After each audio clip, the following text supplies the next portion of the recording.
El siguiente podcast es un proyecto vinculado al programa PAPIME de la UNAM y producido por el Taller de Estudios sobre Medio Oriente de la Facultad de Ciencias Políticas y Sociales de la UNAM. Estudiar Medio Oriente presenta una serie de retos únicos debido a su fuerte complejidad y riqueza. Durante las últimas décadas ha sido un campo de grandes tensiones, conflictos armados, movimientos revolucionarios, crisis políticas y humanitarias que añaden capas de complejidad a su análisis.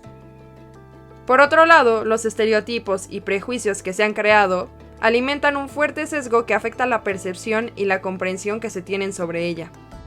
Estos factores, en conjunto, hacen del estudio de Medio Oriente un campo desafiante pero increíblemente enriquecedor para entender muchas de las problemáticas contemporáneas a nivel internacional.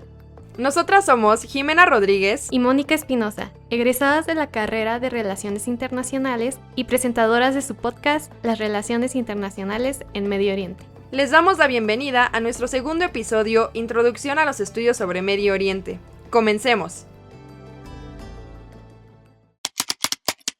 ¿Cuál es el enfoque con el cual uno se apoya cuando se estudia Medio Oriente en Latinoamérica en general y en México en particular? ¿Existen algunos conceptos básicos o en todo caso inadecuados para estudiar la región? ¿Y a qué se refiere cuando uno habla de orientalismo? Para responder esto, hoy nos acompaña el Dr. Moisés Garduño, profesor investigador de tiempo completo en el Centro de Relaciones Internacionales de la UNAM, especialista en estudios árabes e islámicos contemporáneos.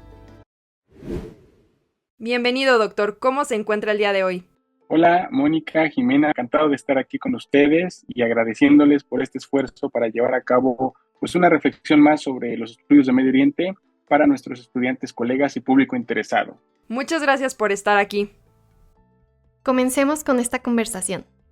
A partir de diferentes estudios en la disciplina de Relaciones Internacionales, nos hemos dado cuenta de que la manera en que uno estudia la región de cada país puede llegar a ser muy diferente frente a la manera en que otros lo hacen. No es lo mismo estudiar América Latina desde Europa o seguir un país de Asia desde otro en África. Por esta razón, quisiéramos que nos apoyara a definir cuál es el enfoque que se utiliza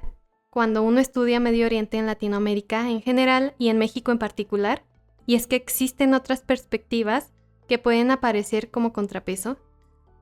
En principio, los estudios de Medio Oriente en América Latina tienen una diferencia muy grande con respecto a los que se hacen mayoritariamente en Estados Unidos. Y esto tiene que ver con el hecho de que en América Latina predominan las perspectivas teóricas, críticas y analíticas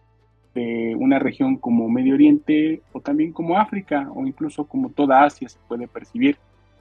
La diferencia con respecto a cómo se hace en Estados Unidos radica en que en Estados Unidos le dan muchísima importancia al ámbito de la seguridad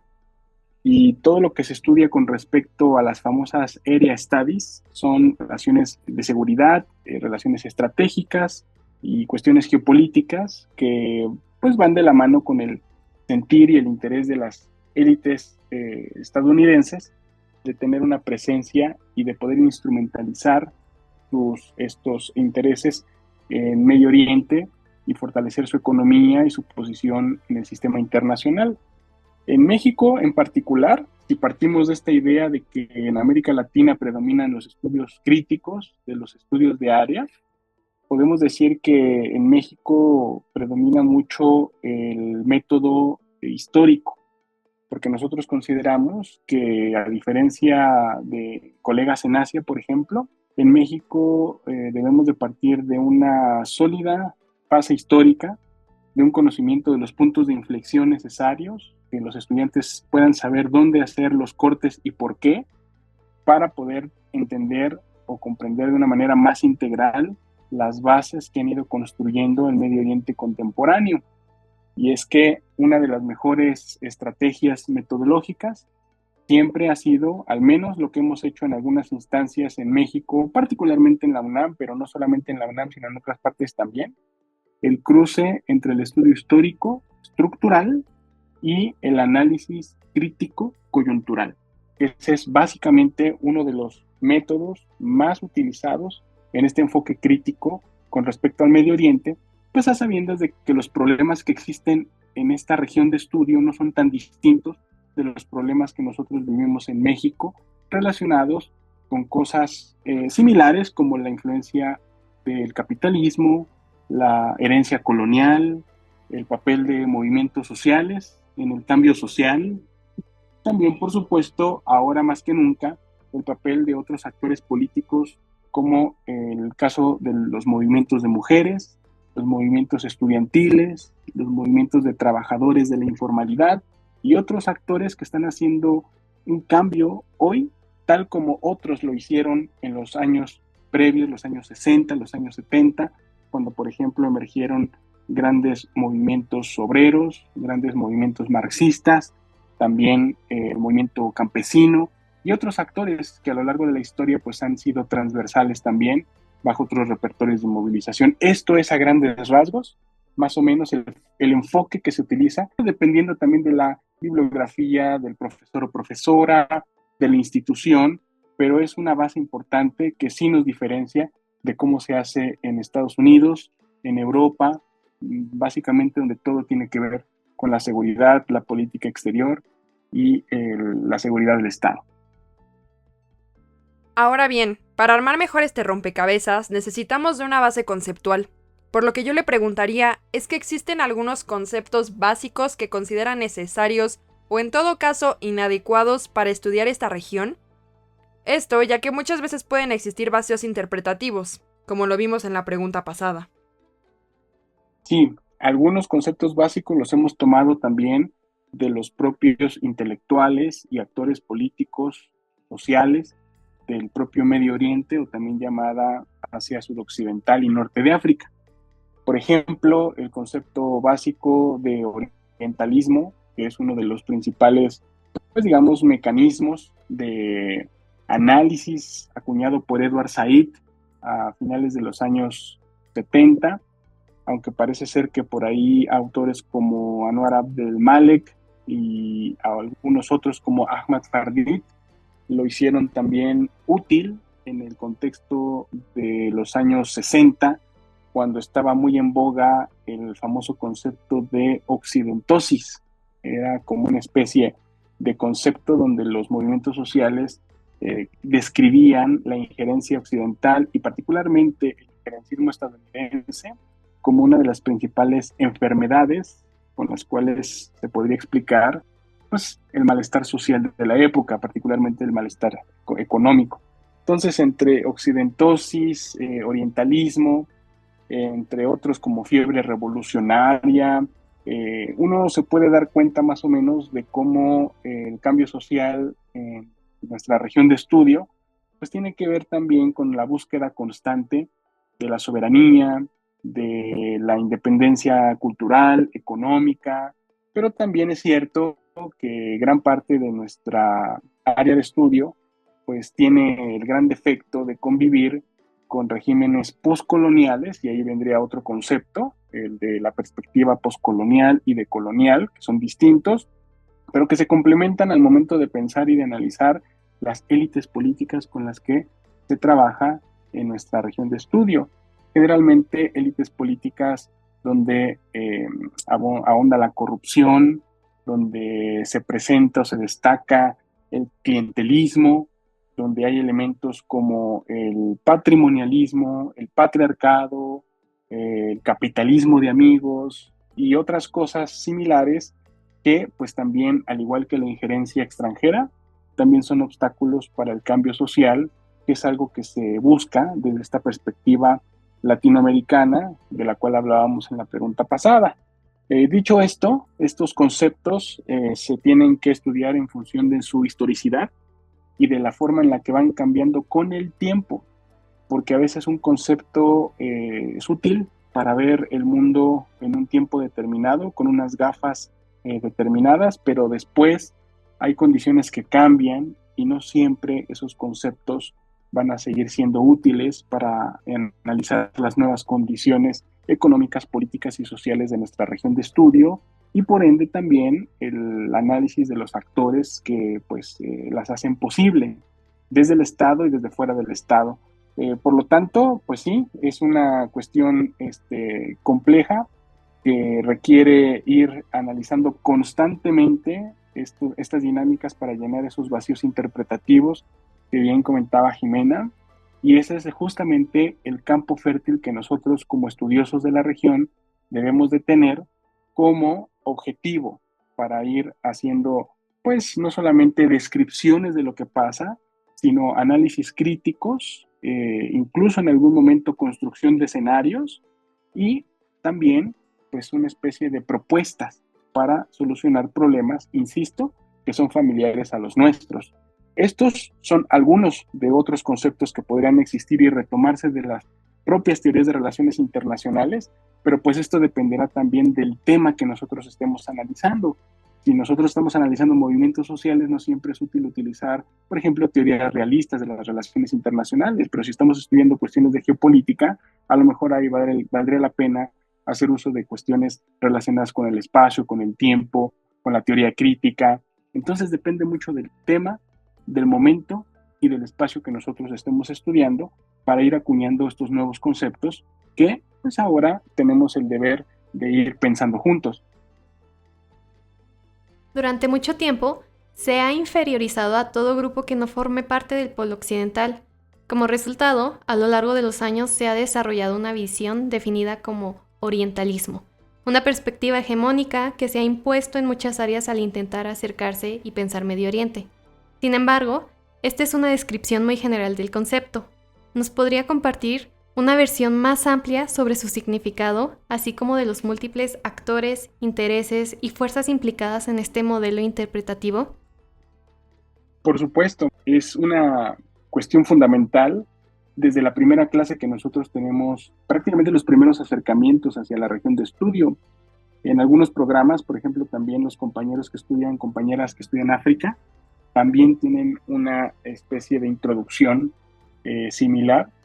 sobre todo por el objetivo de ir deconstruyendo estigmas. Eso es algo fundamental cuando se habla del orientalismo. Una de las cosas en las que puso énfasis Edward Said es justamente en la forma en la que se representa una sociedad desde las gafas occidentales o eurocéntricas.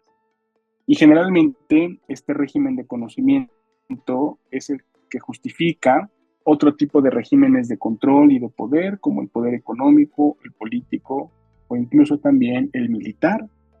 Cuando nosotros pensamos la forma o las maneras en las que se da este control, digamos, de la representación del otro, es cuando uno, por ejemplo, puede ir cayendo en estereotipos, en formas de ser inferior, en formas de ser representado de manera romántica, exótica, que dan pie a la justificación pues, de injerencias militares, de superioridades morales, éticas, políticas, teóricas, entre muchas otras. Es fácil en el sentido de que México y muchos países de América Latina también han caído en este tipo de representaciones por parte de tanques pensantes y de actores académicos en el llamado norte global. Y en este sentido, pues destaca la forma en la que las sociedades representadas de esta forma peyorativa buscan otra forma de ser representadas, una especie de superación semiótica de este régimen de representación para que sus voces sean escuchadas por ellos mismos, por nosotros mismos, y no a través de la representación hegemónica de los tanques pensantes occidentales. A grandes rasgos, esto es lo que ha sido el orientalismo y podemos concretizar, por ejemplo, en términos como terrorista, fundamentalista, el caso de, por ejemplo, de gente en América Latina, cuando se habla de repúblicas bananeras, con muchas comillas, cuando se habla de patio trasero, cuando se habla de niños, ¿cómo le llamaban a esclavos africanos? Que eran cuerpos de gente grande encerrados en mente de niños, ¿no? Eran como este tipo de observaciones que se venían dando y repitiendo constantemente pues en la esfera pública de los países occidentales. Entonces, cuando uno normaliza estas representaciones de inferioridad, es cuando se justifica pues entonces la injerencia de los proyectos civilizacionales externos y con ello pues el poder y el control de aquellos que producen esos regímenes de representación. Es como una especie de monstruosidad del otro. de caricaturización y folclorización del otro, lo cual encierra y normaliza una relación de poder en donde el representado casi nunca puede salir de esa condición de inferioridad, a menos que rompa primero ese régimen de representación y ese poder persuasivo, que es el que le permite estar en ese papel, y entonces emanciparse primero de esta visión colonial e injerencista. Esto, pues, lamentablemente sigue repitiéndose en el siglo XXI con otros conceptos, no solamente como el de terrorismo, sino también como el de fundamentalismo, el de tradicionalismo, arcaísmo, nativismo, entre muchas otras cosas que producen islamofobia, arabofobia, iranofobia en personas que no conocen mucho de la región de Medio Oriente o de África y que se informan a partir de las representaciones de este tipo en periódicos, canales de televisión, radio y ahora muchísimo más a través de Internet y de noticias falsas. Por lo tanto, el orientalismo, a pesar de que ha sido un concepto acuñado en los años 70 y a pesar de que, como dije hace un momento, es necesario criticar conceptualmente estos términos para no utilizarlos siempre y en determinados periodos de tiempo de manera similar, el caso del orientalismo que destaca Mónica es un caso específico que sigue vigente en la esfera pública y lamentablemente sigue ejecutándose por diferentes tanques pensantes desde Occidente, desde Estados Unidos, sobre todo por élites conservadoras y partidos de derecha en Europa, como Vox, como los partidos que avanzan en Austria, en Francia, con Marine Le Pen, y bueno, pues dan pie a categorizar a toda una comunidad de mayoría musulmana como si fueran sinónimos de Osama Bin Laden, como si fueran sinónimos de kamikazes, de terroristas, lo cual evidentemente pues no solamente es falso, sino ridículo, folclorizable, y al mismo tiempo pues nos pone en atención en el caso de pensar pues de que todos los mexicanos y los latinoamericanos pueden ser representados como narcotraficantes, como migrantes que ponen en amenaza la seguridad nacional estadounidense, ¿saben? Lo cual, si bien no niega los problemas que tenemos los países latinoamericanos o los que hay esos problemas en Medio Oriente, no generaliza y no determina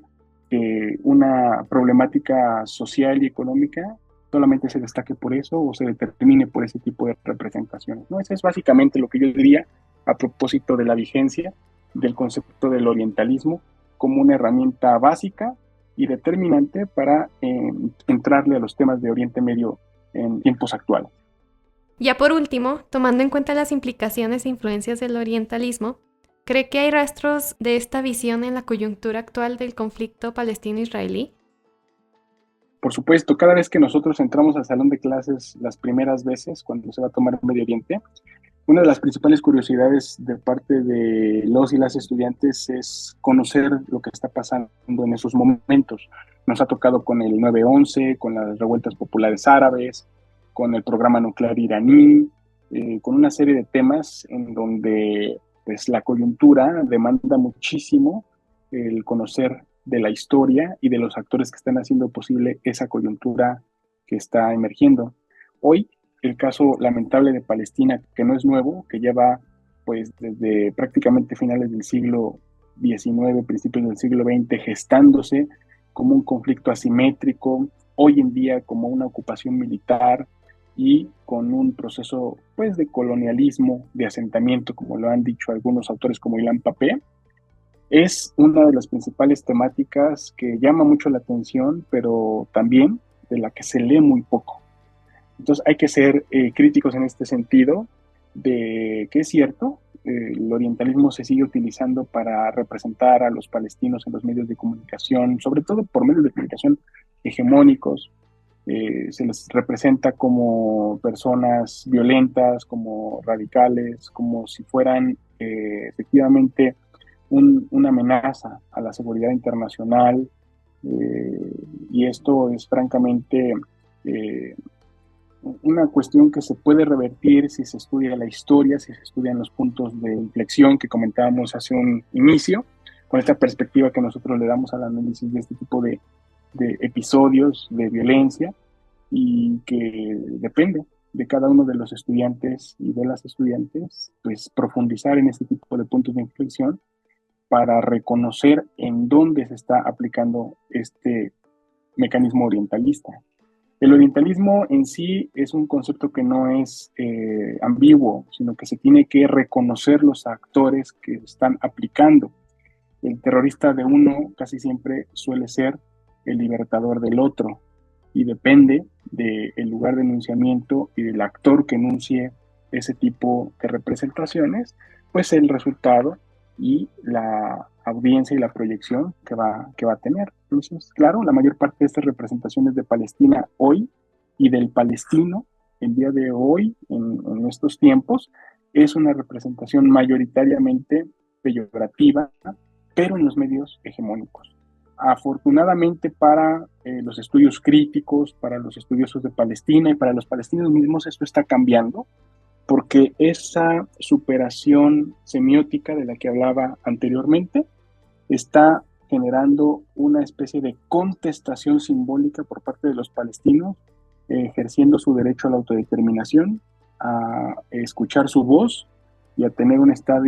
libre e independiente, que esto es algo de lo que se trata al momento de contestar el orientalismo, ¿no? Que pasa por escuchar la voz del representado, ¿no? Entonces, básicamente, es un ejemplo de muchos que puede haber en el siglo XXI,